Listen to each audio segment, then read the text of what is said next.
ሰላም ሰላም ቤተሰብ በሙሉ እንደምን ዋላችሁ፣ እንደምን አደራችሁ በያላችሁበት ቦታ። ይህንን ካልኩኝ በኋላ እንግዲህ ሰላምታዬን ካቀረብኩኝ በኋላ በዛሬው ዕለት ሰበር ዜና ላቀርብላችሁ ፈልጌ ነው።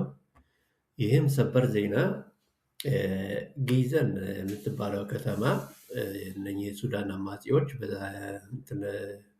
በዛሬው ዕለት በትናንትና እንደዛ ኤንዌይ በዚህ አፕሪል ሞናድ መጀመሪያ ወይም ደግሞ በሁለት በሶስት የዛሬ ወይ ትናንትና አካባቢ ተቆጣጥረውታል ጊዘንን እና ይህ የጊዘን ከተማ መቆጣጠራቸው በጣም በጣም ስትራቴጂክ ቦታ ነው። በጣም አስፈላጊ ቦታ ነው። ይህችም ከተማ በኢትዮጵያ ጠረፍ ላይ ነው የምትገኘው።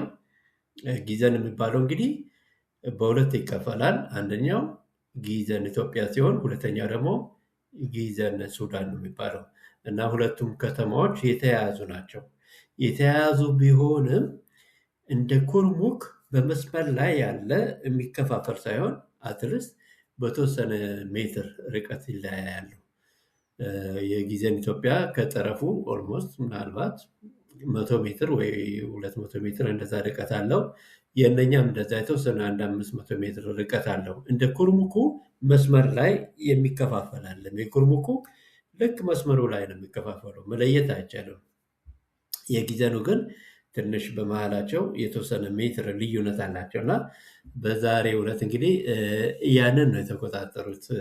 ያሁን ሰበር ዜናው ይሄንን በተመለከተ እንግዲህ ባለፈው ጊዜ የዛሬ በመጋቢት 24 ነው የዛሬ የተወሰነ ሳምንት አካባቢ ኩርሙክ ከተማን መቆጣጠራቸውን ያው በዚህ ሚዲያ ሰበር ዜና ማቅረቤ ይታወሳል እና ከዛ በኋላም ሌሎቹም እንደዛ አቅርቦ ነበር እና ኩርሙክ ከተማ ላይ አንዳንድ የማያውቁት ሰዎች የተዛባ እንትን ያቀርባሉ፣ ዜና ያቀርባሉ። በተለይ የሻዕቢያ ሚዲያዎች በጣም የተዛባ እና በጣም የተሳሳተ እና ወደፊቱ ምናልባት ዘገባውን እንዴት አድርገው እንዳቀረቡ በቪዲዮ ለመግለጽ እሞክራለሁ። የዛሬ 2 እና 3 ቀን አካባቢ ጊዜ ከማጣት ነው ያንን ያላቀረብኩት። ዛሬ ከተመቸኝ ምናልባት ለወደፊቱ እንዲሁ ያቀርባለሁ እና ምን ብሎ ነው ያቀረቡት?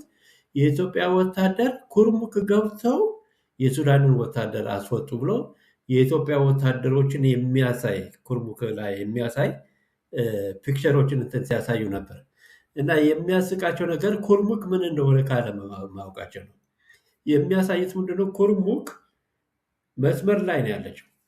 ከመስመሩ ወዲህ እንደ ጅረት በቃ በጋ ላይ ደረቅ፣ ክረምት ላይ ጎርፍ የሆነች ያ ነው የሚለያቸው እንጂ የአንድ 2 ደቂቃ ወይ 3 ደቂቃ ልዩነት ነው። አንድ ከተማ ሁለቱም የተያዙ ናቸው፣ የኢትዮጵያና የኩርሙክ ሱዳን እና የሚያሳዩት ቪዲዮ ምንድነው? የኢትዮጵያ ወታደሮቹ ኩርሙክ ኢትዮጵያ ውስጥ ያሉትን የኢትዮጵያ ሚሊተሪ ነው የሚያሳዩት እና የመሰላቸው ምንድነው?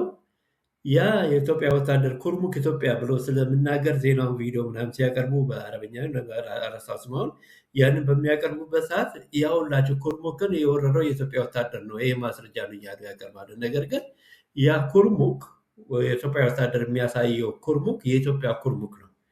የሱዳኑ ኩርሙክ ግን ከወንዙ ጀረት ወደ ላይ ነው። ሁለቱ የተያዙ ስለሆነ ካለማወቅ ሊሆን ይችላል ወይም አውቆም ሊሆን ይችላል እንደዛ ሲያቀርቡ ነበር እና በግልጽ ደግሞ ልዩነቱ ያስታውቃል። የኢትዮጵያ ኩርሙክና የሱዳን ኩርሙክ ከተማ ግልጽ ነው ልዩነቱ እና የተፈጥሮ ሊሆን ይችላል። ልክ ጅረቱን ካለፉ በኋላ አሸዋ ነው፣ በቃ የሱዳኑ አሸዋ ብቻ ነው። ቤቶቹ ደግሞ በሲሚንቶ የተገነቡት ናቸው የኩርሙክ ሱዳኖች። የኢትዮጵያ ኩርሙክ ግን ከዛ ከጅረቱ ወደዚህ ያለው የተፈጥሯዊ ሊሆን ይችላል፣ አላቅም እንዴት እንደከለሉ ዛፎች አሉ እና ቤቶቹ የተሰሩት ደግሞ ልክ እንደ ኢትዮጵያ ቤቶች በዛፍና በቆርቆሮ የተሰሩ ናቸው እና በዛ ነው መለየት የሚቻለው እና ቪዲዮ ላይ የሚያሳየው ያ በቆርቆሮ የተሰራ ነው። የሱዳኑ በግንብ ምናምን የተሰሩ ናቸው፣ እንጨት የላቸውም፣ ዛፍ የለም እነሱ በኩል እና በዛ መለየት ይቻላል። እና አሁን የኢትዮጵያ ኩርሙክን ሲያሳዩ የነበሩት ቤቶቹ ቆርቆሮ እና ከእንጨት የተሰሩ በጭቃ የተመረጉ ቤቶችን ነው የሚያሳየው እና ያ የኢትዮጵያ መሆኑን በዛ ማወቅ ትችላላችሁ ለማለት ፈልጌ ነው። ለወደፊቱ ምናልባት በቪዲዮ ሊገልጽላችሁ ይችላል እና ወይ ለማሳሳትም ሊሆን ይችላል፣ አውቆም ሊሆን ይችላል፣ ቦታውን ካለማወቅም ሊሆን ይችላል፣ አላቅም። እንደዛ ሲያቀርቡ ነበር እና ያንን ስታዩ እንዳትዘናጉ ነው። እና በዛ አካባቢ የኢትዮጵያ ኩርሙክ ላይ ነው እንግዲህ የኢትዮጵያ ወታደሮችም ሲያሳዩ ነበሩት። የዛሬው ሚዲያ እንግዲህ ሰበር ዜናው ስለ ኩርሙክ ሳይሆን ስለ ጊዘን ነው። ጊዘን ደግሞ ከኩርሙክ 200 ኪሎ ሜትር አካባቢ በስተሰሜን ነው የሚገኘው እና ያ ጊዘን ስትራቴጂክ የሆነውበት ዋናው ምክንያት ምንድን ነው? ለደማዝን ወይም ደግሞ ለሱዳኑ የብሉ ናይል ወይ ደግሞ ምስራቃዊ ሱዳን ዋና ከተማ ቅርበት አለው ጊዘን የሚባለው። ያ ቅርበቱ ብቻ ሳይሆን የሚያስደነግጠው ምንድን ነው? ጊዘንን ካለፉ በኋላ እንትን ይሄ ሮሴሬስ ዳም ወይ ደግሞ ግድብ የሱዳን ሁለተኛ ትልቁ ግድብ ከጊዘን ብዙም አይርቅም። ከጊዘን ከተማ ማለት ነው። ቅርብ ቦታ ላይ ነው ያለው እና ያ ተያዘ ማለት ካርቱም በጨለማ ውስጥ እንትን ገባች ማለት ነው። ካልፈቀዱ መብራቱ እንዲበራ ካልፈቀዱ እነዚህ ተቃዋሚዎች በቃ ጠቅላላ ብዙዎቹ የሱዳን ከተማዎች ጨለማ ነው የሚሆኑት።